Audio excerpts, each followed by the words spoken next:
नुआपड़ा जिला सिनापाली ब्लॉक भरुआमुंडा ग्राम पंचायत हाईस्कल ठारे क्लस्टर स्तरीय शिशु महोत्सव सुरभि कार्यक्रम हो अनुष्ठित। यही उद्घाटन कार्यक्रम में हाईस्कल प्रधान शिक्षक श्रीनिवास पात्र अध्यक्षतार अनुष्ठित होता।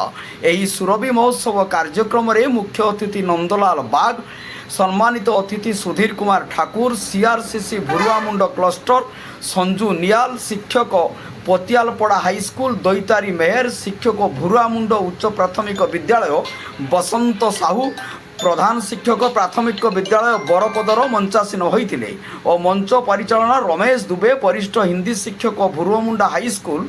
यही सुरभि महोत्सव में 15 गोटी प्राथमिक और उच्च प्राथमिक विद्यालय छात्र छात्री अंशग्रहण करते। यही सुरभि महोत्सव में चित्रांकन, वक्तृता, क्विज, प्रबंध लिखन, नृत्य आदि प्रतियोगिता होता। यही प्रतियोगितार जो छात्र छात्री प्रथम हेबे तांकु ब्लॉक स्तरीय कार्यक्रम को नियाजिबो बोली सीआरसीसी सूचना देइछंती।